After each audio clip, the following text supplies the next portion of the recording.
What's up, guys? Welcome back to one more episode of Ask a Mentor. In this episode, I'm going to ask a very important question about sales. And today we have Mr. SOVAN Panda to answer your question. Let me put the question up. So, the question is, how can I improve my sales skills? The question is by Imran Ahmed. So, SOVAN. Okay, so how can I improve my sales skills? Okay, a great question, Imran. Now, when we talk about sales skills, let me tell you, it's all about improving your sales efficiency, right? That's the key here. But Mhm. moment we talk about skills is nothing but mechanics, which is how to do. It's more about how to do, right? Mhm. So what I want to change the perspective a little bit. When we talk about sales, we always think about it's like an event. It's not an event, it's a process. It's not that, okay, I meet someone and I say, okay, I have a product or a service. Now I have to somehow make this person buy my product or service. That's Hmm. what most of the people think about sales. But when we talk about sales, as I said, it is a process, which means that you have to focus on building trust and relationship with your customers. That's the Hmm. key. So the biggest, topmost salespeople in the world, they always focus on building relationship, building trust with their customers. Okay, trying to become a consultant.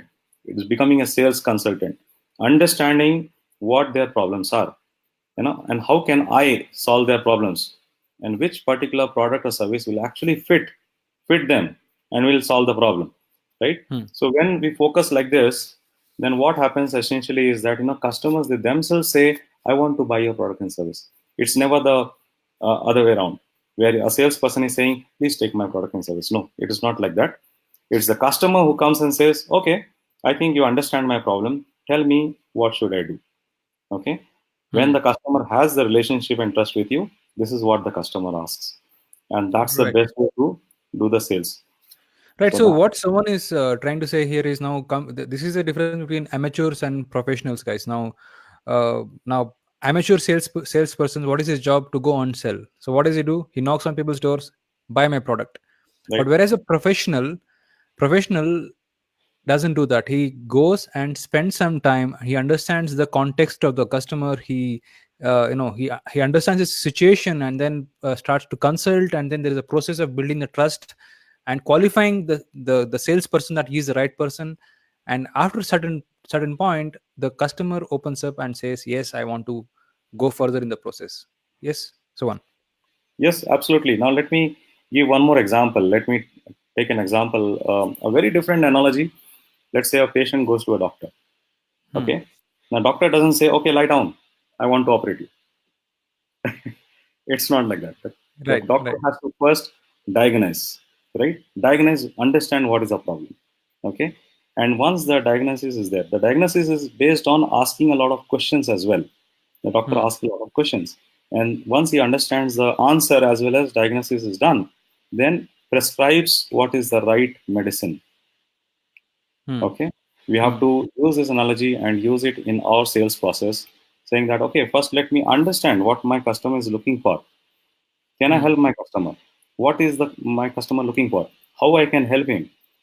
What is the problem? What is the challenge? And let Hmm. me try to solve. The moment we take this approach, okay, we become, first of all, we become a sales consultant. The second thing is that we try to educate the customer. We educate the customer as to what is there, what is available in the market, and then allow the customer to pick and choose. Hmm. No, So this reminds me. Someone, this reminds me of when I was in a class with Mister one of my mentor, which is Blair Singer. He was talking about this formula, which is teach and sell. teach and Isn't it sell. similar? Yes. Teach and sell. First you teach, and then you sell. So it's educate, Mhm. and Mhm. sell. Absolutely. So you educate and you actually don't sell; they buy themselves. Right, absolutely. So that's that. I think that's the best way of selling a product, isn't it? Like instead of being pushy and being we have this notion that salespeople are here to like sell us something. So people don't want to be sold, but rather they want to buy, isn't it? So on. Yeah. So it's better than rather you trying to convince the customer. The customer convinces himself or herself, saying that yes, this is the right thing for me. Hmm. Hmm. Okay. So now to answer Imran's question about how can I improve my sales skills. So improving sales skills is all to do with improving your relationship and trust with the customer. That's the Wow. skill. That is a skill that we need to learn.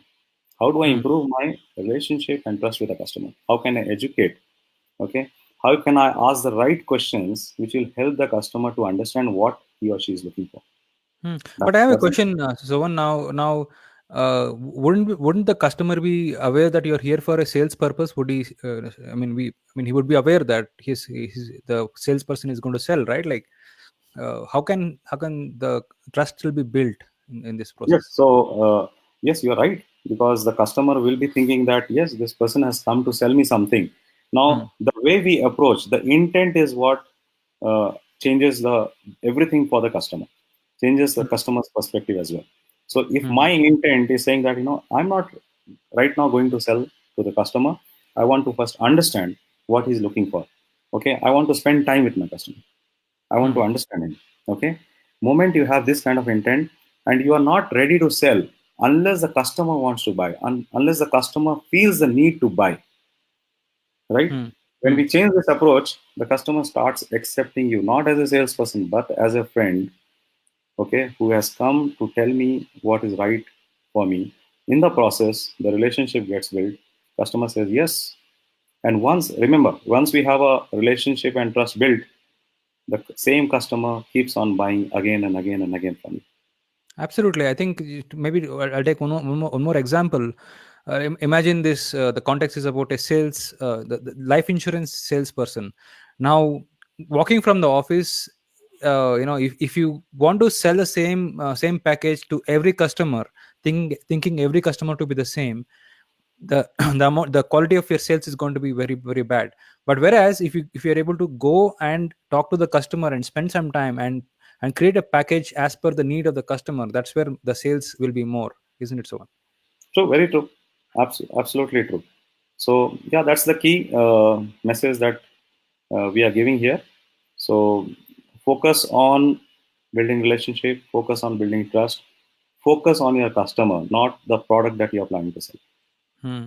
So thank you so much, Sovan. So we'll come back to you with another question in the next episode. So guys, you're watching this. If you're watching this on any channel, please like, comment and share. Would like to know what you think about this topic, which is the skill about building trust. What do you think about this topic? I would like to know about what you think in the comments. Please leave your comments below. And if you're watching this on YouTube, please subscribe to this channel so that so that you don't miss further episodes like this. So, saying that, I end this episode. So, thank you again, Sovan, for your time. And until next time, have fun and take care. Thank you. Take care and bye bye.